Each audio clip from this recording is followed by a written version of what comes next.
अब राष्ट्रपति कोविंद जी आप लोग सब जानते हैं, अरे इनको हमारे इस देश के राष्ट्रपति को मंदिरों में नहीं घुसने दिया जाता, उनको हटाया जाता है यहाँ से। तो कहाँ से हिंदू राष्ट्र की बात है? अब वो बातें ख़त्म हो गई हैं कि हमारा सारा बहुजन इकट्ठा होगा ना, एक साथ कुछ कर देगा तो बह जाएंगे, इनकी कोई औकात नहीं है। हमारे प्रधानमंत्री कहते हैं खुदा खुदा खोदो, जहाँ नहीं खुदा वहाँ खोदो। अरे क्या मूर्खों जैसी बातें करते हैं। खुदा और गहरा खोदो, हाँ रामेश्वर उनके सोमनाथ मंदिर को खोदो, अयोध्या में वहाँ जो है वहाँ खोदेंगे तो उनको क्या मिलेगा समझ में आ जाएगा। पूरे भारत के जितने भी मंदिर हैं पहले उनको खोदो तो समझ में आ जाएगा। वो तो ये इन्होंने सबसे पहले इस देश की श्रमण संस्कृति के जितने भी अधिष्ठान हैं, नालंदा, तक्षशिला, विक्रमशिला, उदंतपुरी, वल्लभी, अनंतनाग जितने भी हैं, इन्होंने खोदने तोड़ने का काम किया है। देखिए वो तो झूठ बोल रहा है। शिवलिंग की कोई बात नहीं है। और दुनिया भर की जो मूर्ख बनाने की बात है, उस मंदिरों को और खोदेंगे तो वो लिंग की जगह पे कोई और चीज़ें निकलेंगे। भगवान तथागत बुद्ध निकलेंगे, सम्राट अशोक के 84,000 स्तूप निकलेंगे, नालंदा, तक्षशिला, विक्रमशिला, उदंतपुरी निकलेगा। ये सारे के सारे मूर्ख बनाने का काम किया इन्होंने। कौन सा राष्ट्रवाद है? इनके जितने भी संस्कार हैं सारे के सारे संस्कार और राष्ट्रद्रोही हैं। इस देश के अन्न को जलाना, इस देश के नदियों को गंदा करना, इस देश को दूध को बहाना, इस देश के अन्न गुड़ घी को जलाना, ये कौन सा संस्कार है? यानी इसका मतलब हो गया कि अब तक के हमारे जितने भी सैनिक थे, जितने भी हमारे परमवीर चक्र थे, जितने भी हमारे शहीद थे, उनका सबसे बड़ा अपमान कर रहे हैं। इसका मतलब कि वह लोग सैनिक नहीं थे, इसका मतलब कि वह लोग बहादुर नहीं थे। हमारे तमाम वो हजारों लाखों करोड़ों सैनिकों का अपमान कर रहे हैं। भाई इन्होंने तो लूटा है देश को, हर तरह से लूटा है। मंदिरों के नाम पे लूटे हैं, धर्म के नाम पे लूटे हैं, पाखंड के नाम पे लूटे हैं, पूरे देश में जातिवाद के नाम पे लूटे हैं। सारा धन का पैसा इन्होंने इकट्ठा किया है। पैसा तो उनके पास भरा हुआ है।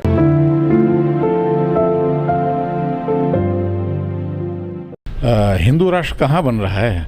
हमारे जो मोहन भागवत जी हैं कहते हैं कि हिंदू कोई धर्म ही नहीं है। तो हिंदू राष्ट्र की बात कहाँ से यहाँ आ गई है? हाँ, हिंदू राष्ट्र की बात जहाँ करते हैं वो ब्राह्मण राष्ट्र की बात करें, ब्राह्मण धर्म की बात करें। चूँकि इनके सारे धार्मिक पुस्तकों में लिखा है कि सर्व जगत देवाधीन ते देव मंत्राधीन ते मंत्र ब्राह्मणाधीन तस्मै ब्राह्मण देवता।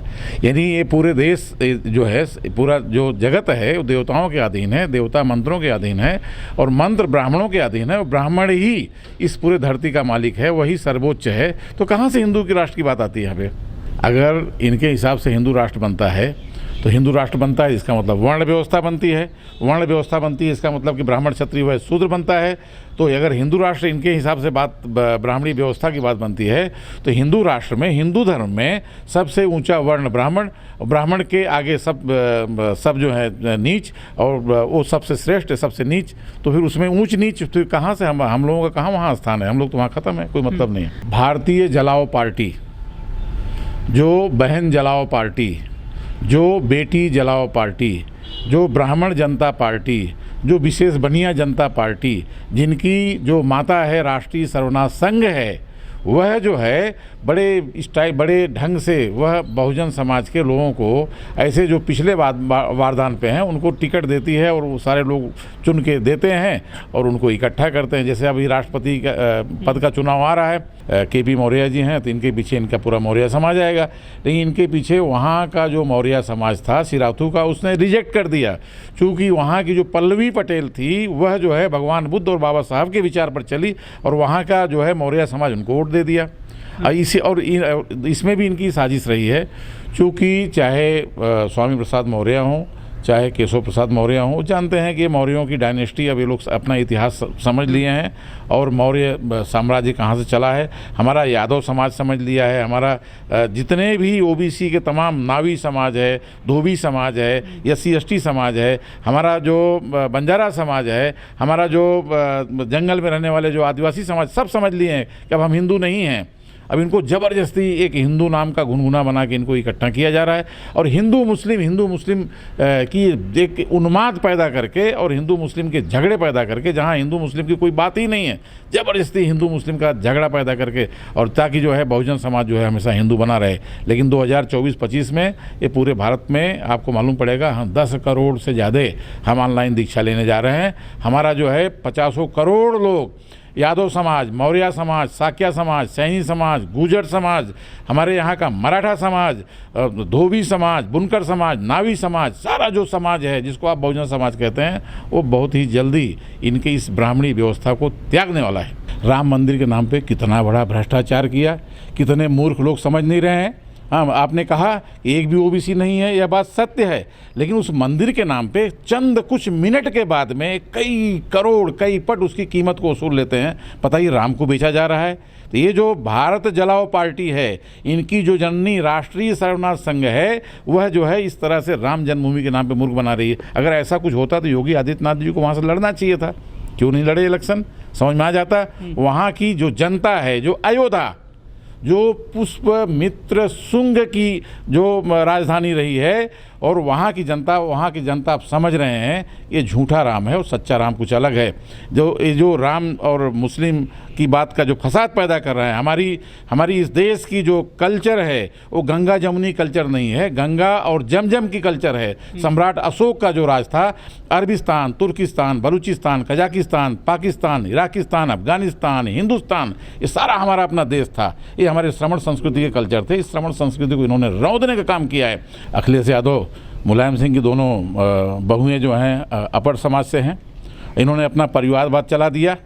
इन्होंने देखिए आज उत्तर प्रदेश में जो बुलडोजर राज चला रहे हैं, इन सारे नेताओं ने जेसीबी नहीं चलाया। अगर उत्तर भारत के तमाम उन ग्रामीण इलाकों में ये जेसीबी चलाए होते तो जेसीबी मतलब, हाँ, जेसीबी का मतलब बुलडोजर का मतलब आप जानते ही हैं। जेसीबी का मतलब होता है जे फॉर ज्योतिबा फुले, सी का मतलब छत्रपति साहू जी महाराज, बी का मतलब बाबा साहब, बी का मतलब बुद्धा। ये उस गांव में अगर जेसीबी चला देंगे तो ये सारे के सारे अपने आप मिट जाएंगे, खत्म हो जाएंगे। लेकिन सर जो ओबीसी है सब बीजेपी के साथ है, बड़ा मोटा वोट बैंक है उनका, जो बीजेपी को मजबूती दे रहा है पूरे देश में और सभी राज्यों में। देखिए जो ओबीसी समाज है अब धीरे धीरे समझ रहा है। हालांकि मैं उत्तर प्रदेश के 4 महीने इलेक्शन में मैं था। लगभग 26 नवंबर को वहाँ जो 80 संगठनाएं थी, अखिलेश यादव को बुलाया था। अखिलेश यादव के उनके सामने मैंने कहा था कि हमारे सारे महापुरुषों को जो हैं वहाँ उसको आत्मसात करो। अखिलेश यादव को सबसे पहले मैंने कहा था, लेकिन चूंकि ये सत्ता के दम में यह भी नशे में थे, चूर थे। हालांकि अखिलेश यादव की 300 से ज़्यादा सीटें वहाँ पार हुई। बहुत से बहुजन समाज के, मुस्लिम समाज के, बहुजन समाज के, ओबीसी समाज के वोटों को उनकी यादी से निकाला गया और जगह जगह उनको वोटिंग नहीं करने दिया गया। और बाकायदे एक एक कलेक्टर को, डीएम को आदेश था और उनको जो है एकदम हराने की प्रक्रिया शुरू। कम से कम 100 सीटें ऐसी थी जो बाकायदे जो है सरकार जो है ब्यूरोक्रेट में से मिल करके इन्होंने उनको गिराने का काम किया। मौर्य जी, क्या आपको ऐसा लगता है कि ओबीसी जो हैं बीजेपी को हरा पाएंगे? ओबीसी जातियां हैं जो, देखिए जब पार्लियामेंट में अपाहिज होता है, ये समझ लीजिए कि जब हमारे रोड की गलियां सूनी होती हैं तब पार्लियामेंट जो है वो बेलगाम हो जाता है। तो ये जनता रोड पर निकलेगी। जिस तरह से इन्होंने जो गंदे घिनौने काम किए हैं, इसका इनको प्रतिफल मिलने वाला है। अगर जिस तरह से अगर ये लोकतंत्र की हत्या करते रहेंगे तो इसमें कोई शक नहीं है, जनता रोड पर उतरेगी, रौंदेगी इनको ख़त्म करेगी, इनको तहस नहस करेगी, इनको जहाँ से आए हैं वहीं इनको भेज दिया जाएगा। लेकिन यूपी में तो SC ST OBC अलग अलग बटा हुआ है, अलग अलग पार्टियों में, कैसे हरा पाएंगे बीजेपी को आप? देखिए उत्तर प्रदेश में जितने भी थे, चाहे मैं सब नाम नहीं लेना चाहता हूँ, हमारी एक बहन जी थे माननीय काशीराम जी के मिशन को जो सत्यानाश कर दिया, तो उन्होंने तो कम से कम 100 सीटों पे हराने का काम किया। उन्होंने एन टाइम पे उन्होंने बदलने का, चूँकि उनके भी ऊपर ईडी है। हमारे यहाँ महाराष्ट्र में शिवसेना में एक सांसद ने कहा, राउत साहब ने कहा कि हमको 2 दिन के लिए ईडी दे दो, तो वहाँ के जो मुख्यमंत्री हैं वह भी, जो बीजेपी के लोग हैं वह भी हमको वोट देंगे।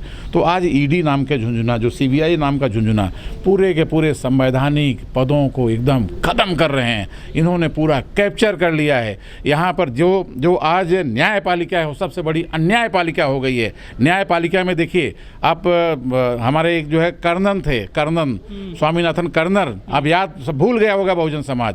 वह आदमी एक पत्र लिखा था कि इतने इतने करप्ट जज हैं, इतने इतने करप्ट जज हैं, और करप्ट जजों की इंक्वायरी की बात छोड़ो, उन्हीं की इंक्वायरी करके उनको जेल में भेज दिया। ये अग्निवीर बनाने से पहले ये देश को पूरा का पूरा ख़त्म कर रहे हैं, और वो सब झूठी बातें हैं।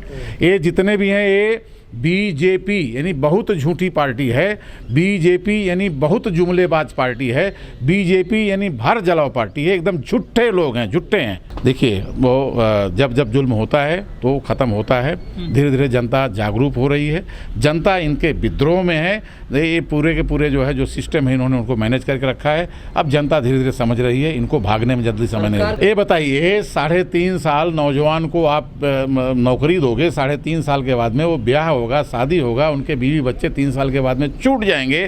फिर उन बच्चों को जो हथियार दिए हो, ट्रेनिंग दी हो, क्या करेंगे? वो जो पढ़े लिखे नौजवानों के साथ में बहुत बड़ा एकदम मजाक किया जा रहा है, क्योंकि इस देश का छात्र और नौजवान उस बहुत ही जल्दी शहीद भगत सिंह बन करके उभरेगा, चंद्रशेखर आज़ाद बनकर उभरेगा, खुदीराम बोस, अशफाकुल्ला, सावरकर तो नहीं, मुँह से निकल गया, वो तो झूठा वीर था, तो इस तरह से निकलेंगे। हाँ देखिए ऐसा है, मैं आग लगाने के फूकने के पक्ष में नहीं हूँ, लेकिन ये पूरा देश जला रहे हैं ना, इस तरह से हिंदू मुस्लिम करके पूरे देश को जला रहे हैं, किसी के घर को तोड़ा जा रहा है। ये कौन सा सिस्टम है? ये संवैधानिक पद पर रह करके किसी के घर को तोड़ रहे हैं, किसी के मकानों को तोड़ा जा रहा है। क्या मतलब इसका हुआ? एक ने जो किसी की निंदा किया, किसी का विरोध किया, दंगाई है वो तो। कौन सा दंगाई है? सबसे बड़े दंगाई ये हैं। इन्होंने इस देश में सबसे बड़ा, हर जगह देखिए आप मैं राम जन्मभूमि के आंदोलन का मैं साक्षी रहा हूँ। मैं जगह जगह इन्होंने उन्माद फैलाया है, जगह जगह दंगे फैलाए हैं। अरे कैसे अखंड भारत हो सकता है? ये खंड खंड भारत बना रहे हैं। ये क्या जो है अखंड भारत सम्राट अशोक के काल में था, वह जो काल था वो ग्रीक से लेकर के यूनान से लेकर के बर्मा तक में था, जहाँ मैंने फिर से कहा कि अफगानिस्तान, पाकिस्तान, कजाकिस्तान, अरबिस्तान, तुर्किस्तान, हिंदुस्तान, वह अखंड भारत था। आरएसएस का जो सपना है वो ब्राह्मण संस्कृति का है, और जो हमारे मुस्लिम हैं और सब अन्य लोग हैं वो सब श्रमण संस्कृति के लोग हैं। एक गोलवर्कर संस्कृति है, एक अंबेडकर संस्कृति है। और गोलवर्कर संस्कृति का मतलब होता है कुछ चुने गुने 2-3% लोगों को, उनको सर्वोच्च पद पर बिठाना, बाकी सबको गुलाम बनाना। भाई ये तो पूरा का पूरा देश जो है अडानी अंबानियों को बेच दिया गया है। मेरे पिताजी 1952 में एक फैक्ट्री के मालिक थे, तब धीरू भाई अंबानी उसके काल में नहीं, लगभग 65-70 में वो एक कपड़े के दलाल का काम करते थे। इतना बड़ा पैसा कहाँ से आया? क्या ये ईडी उनको वैसे उद्योगपतियों को नहीं कर सकती?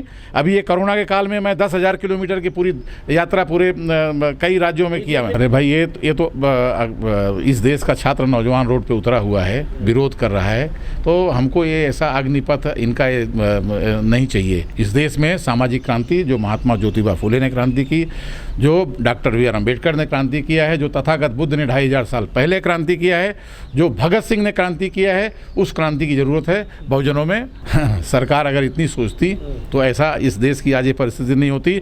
जहां बांग्लादेश से ज़्यादा बुरी परिस्थिति हमारे भारत की है, सबसे ज़्यादा भूखमरी भारत में हमारे ये है। जहां जो है बाहर जो है पर्यावरण की बात करते हैं, यहाँ लाखों करोड़ों हजारों अरबों का दिया जला देते हैं, बर्न करते हैं, ख़त्म करते हैं हमारी संस्कृति को।